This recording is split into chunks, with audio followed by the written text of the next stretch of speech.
Bàbá ò àwíyé, ọmọ kàrẹ́ ò àwíyé.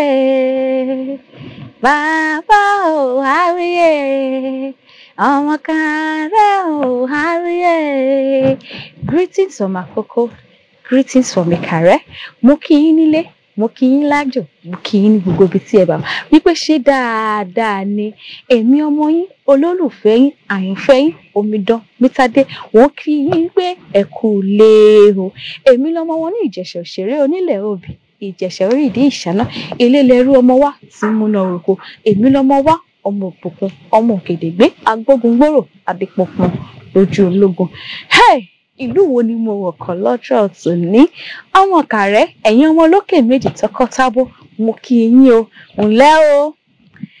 Àmọ́ kí tó wá sọ̀rọ̀ nípa ìtàn ìṣẹ̀dálẹ̀ ìlú Ìkàrẹ́, bó ṣe jẹ́ pé ọba méjì ló ń jọba níbẹ̀, báwo lọ́tẹ̀ ṣe dálùú náà lẹ̀? Ẹ jẹ́ a sáré délé ajé náà, mò ń bọ̀.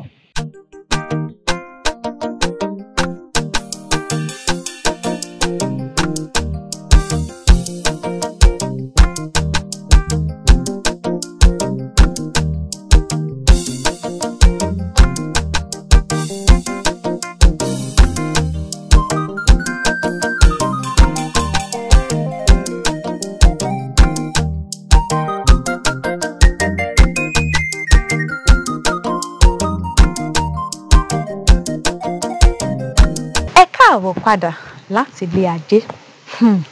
Ìkàrẹ́, ọmọ olókè méjì tọkọtabo. Ṣe bí àgbà ọdẹ ni ìkan lára àwọn ọmọ ọba ti ìlú Ifẹ̀. Ṣe bóun ló tẹ ìlú Ìkàrẹ́ dó. Báwo ló ṣe tẹ̀ dó? Nígbà tí bàbá wọn wàjà, ìtí ń ṣe Odùduwà, tọ́bẹ̀ sí máa pẹ́rú, tọ́bẹ̀ sí máa pín ẹrù. Ìránṣẹ́ yìí wò pé kí ní tán pín yìí kò lè kan mí, àti pàápàá mi ò lè dúró nílùú Ifẹ̀. Ẹ jẹ́ kẹ́mi náà tẹ̀dọ̀ kí lọ dàlú tèmi sílẹ̀. Ó wá rò pé kí ni mo lè ṣe. Ó gbé adé, ìkan náà àwọn adé bàbá rẹ̀, ó gbé lọ́wọ́. Ó sì pe àwọn ọ̀rẹ́ ẹ̀, àwọn olóyè ẹ̀, bí àwọn olútimóyìn, àwọn àkókò, àwọn olúkọjà. Ó kó wọn dání. Ẹ̀yin ọ̀rẹ́ mi, ẹ jẹ́ á lọ tẹ̀lé Òpìdó. Wọ́n lọ láti ìletò sí ìletò títí tó fi dé òkè Ìbà. Òkè Ìbà yìí ló wá tẹ̀dó sí. Nígbà tó tẹ̀dó síbẹ̀, ìdí tó tẹ̀ ṣe tẹ̀dó síbẹ̀ ni pé kí ni wọ́n rí òkè níbẹ̀. Àti wípé wọ́n tún wá dá Ifá kalẹ̀. Ifá sọ fún wọn wípé iní yìí ni kẹ́ tẹ̀dó sí. Ní àwọn àgbọ̀dẹ yìí àtàwọn ọ̀rẹ́ ló ṣe kí ni wọ́n tẹ̀dó síbẹ̀. Lẹ́wọ́n á rí òkè yìí, òun là ń pè ní òkè ọwọ́ alẹ́. A tún máa ń pè ní òkè bàbá wa. Òun ló ṣe jẹ́ pé nínú oríkì àwọn ọmọ Ìkàrẹ́ ní oríkì ọmọ olókè takọ-tabo, nítorí pé òkè yìí ó lákọ ó sì ní abo. Ohun méjì tó jẹ́ ohun kàyéfì ní orí òkè yìí tí à ń pè ní ọmọ olókè méjì tọkọtabo yìí. Ohun àkọ́kọ́, a ní igi akérè.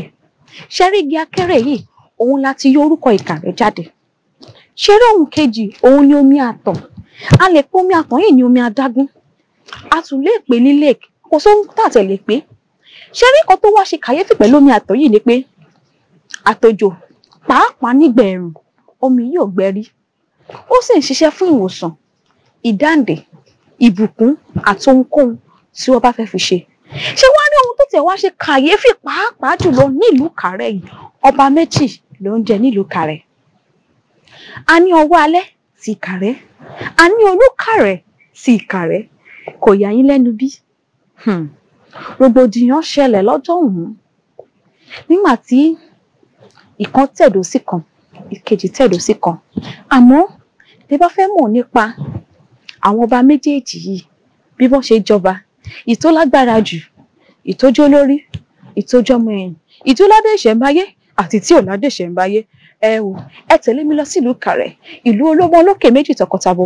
Ẹ jẹ́ ká wá lọ ṣe kí ni? Ká lọ ṣe more research. Kẹ́ tẹ̀lé mi lọ síbẹ̀, ká lọ kí àwọn kábíyèsí, ká lọ gbọ́rọ̀ lẹ́nu wọn.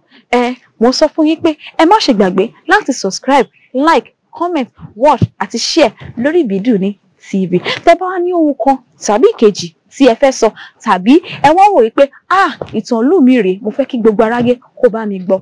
Ẹ wo nọ́mbà kan máa jáde lórí àwòrán yìí, ẹ pè wá sórí nọ́mbà yẹn. Ẹ má ṣe gbàgbé láti follow wa lórí YouTube channel wa, lórí Facebook, lórí Instagram. Omidan Mítádé lórúkọ mi. Mo sọ fún yín láyọ̀ àtàlàáfíà wípé ayọ̀ tí mo fi rí yín lénìí, ayọ̀ náà máa fi rí yín lọ́jọ́ mẹ́jọ. Ó dire, ó dàbọ̀.